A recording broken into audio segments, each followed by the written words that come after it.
Bismillahirrahmanirrahim.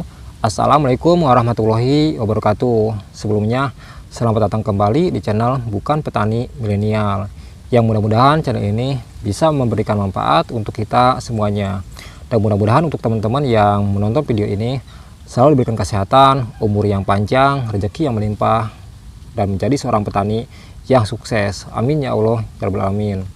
Oh iya teman-teman, apakah teman-teman pernah mengalami atau teman-teman mungkin sekarang sedang mengalami jika tanaman padi teman-teman diganggu atau dirusak oleh tikus? Dan teman-teman sudah melakukan berbagai banyak cara untuk mengendalikannya. Tapi ternyata apa yang kita harapkan itu sia-sia. Nah, dikarenakan saya pun pernah mengalaminya ya teman-teman. Soalnya untuk daerah saya, jika serangan hama tikus itu hampir setiap musim selalu ada. Dan kami pun sebagai seorang petani sudah melakukan berbagai banyak cara untuk mengendalikannya. Tapi menurut saya, jika cara-cara itu bisa dibilang kurang efektif ya teman-teman. Bahkan tidak efektif sama sekali. Dan kemudian pada akhirnya saya pun menemukan salah satu cara yang paling ampuh ya teman-teman dalam mengendalikan hama si tikus tersebut. Nah, jadi menurut saya, jika ada serangan hama tikus ke tanaman padi kita, jadi si tikusnya itu jangan dibunuh, melainkan membuat mereka tidak betah sehingga mereka akan pergi dengan sendirinya dan tidak mengganggu tanaman padi kita lagi. Nah, jadi sebelum kita ke pembahasan selanjutnya, saya akan bercerita sedikit terlebih dahulu. Jadi ketika itu saya tidak sengaja melihat tanaman padi saya yang sama sekali tidak dirusak oleh tikus. Dan kemudian pas saya perhatikan, jika si kondisi petakannya itu tidak ada airnya sama sekali teman-teman. Tapi untuk petakan yang lain, yang mana yang ada airnya, itu yang diganggu oleh si tikus-tikus tersebut. Dan bisa dibilang kerusakannya lumayan parah. Dikarenakan untuk dataran sawah saya tersebut, ada yang rendah dan juga ada yang tinggi ya teman-teman. Nah, jadi yang tinggi itu yang tidak ada airnya sama sekali. Dan karena hal itu saya pun heran ya teman-teman. Dikarenakan menurut logika saya dulu, yang seharusnya diganggu oleh tikus itu yang kondisi petakannya tidak ada air, dikarenakan mereka akan lebih leluasa dalam bergerak dibandingkan dengan kondisi petakan yang ada airnya, yang mana mereka akan lebih kesulitan dalam bergerak. Dikarenakan untuk menuju ke tanaman padi kita saja dipastikan mereka akan berenang terlebih dahulu, dan yang pastinya mereka akan kedinginan dikarenakan si bulu-bulunya itu akan terkena oleh air. Nah, jadi menurut pemikiran saya sebelumnya seperti itu ya teman-teman. Dan karena hal itu juga saya pun berpikir dan mencoba untuk menerapkan hal yang sama, di mana si kondisi petakan sawahnya itu tidak ada airnya sama sekali.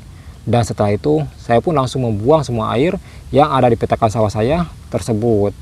Dan kemudian pas saya perhatikan, jika hari demi hari itu si kerusakannya semakin berkurang ya teman-teman.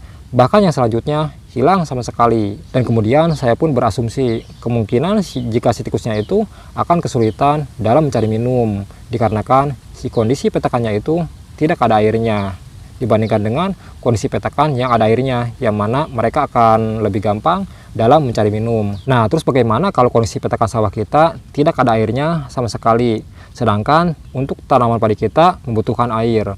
Nah, jadi cara saya seperti ini ya teman-teman. Jadi untuk yang pertama, saya melihat kondisi tanah sawah saya tersebut. Jika sekiranya si tanahnya itu sudah retak rambut, baru saya akan melakukan pengairan, yang mana dengan cara penyiraman. Jadi penyiraman itu ketika kita melakukan pengairan, yang mana si airnya itu jangan terlalu banyak, dengan tujuan agar si airnya itu cepat meresap kembali ke dalam tanah, sehingga si tanah pun akan tetap di kondisi sebelumnya, yang mana tidak ada airnya sama sekali. Nah, seperti itu ya teman-teman. Dan juga menurut saya, jika dengan sistem pengairan yang seperti ini lebih bagus ya teman-teman untuk pertumbuhan tanaman padi kita, dibandingkan dengan si kondisi tanaman padi kita yang terus-terusan digenangi oleh air, yang mana si pertumbuhannya itu akan kurang bagus. Dan juga selain kurang bagus, akan mengundang berbagai macam hama juga, seperti hama kupu-kupu, hama wereng, hama tikus, dan juga hama burung. Dan jika teman-teman masih ragu, coba deh teman-teman perhatikan untuk tanaman padi yang terus-terusan digenangi oleh air, yang mana si pertumbuhannya itu pasti akan kurang bagus. Tapi untuk cara ini lebih efektif jika kita terapkan ketika tanam padi kita sudah besar ya teman-teman, atau sudah berusia 1 bulan lebih, dikarenakan si tanaman padi kita itu sudah rimbun, yang pastinya akan menghambat pertumbuhan dari rumput.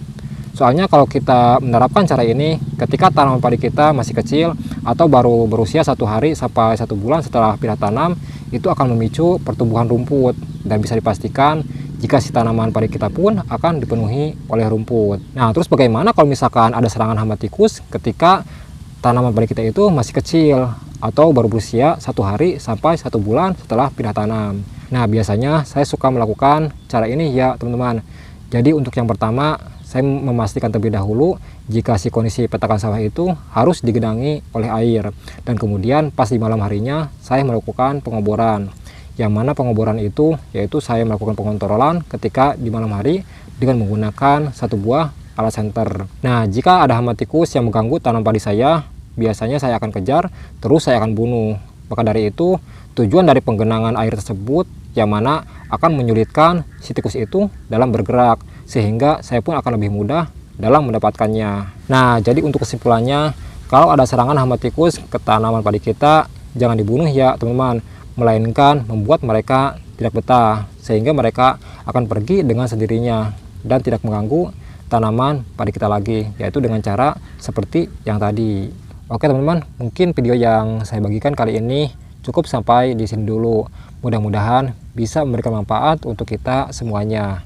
Dan saya meminta maaf banget jika ada kata-kata saya yang salah dan ada kata-kata yang kurang dipahami.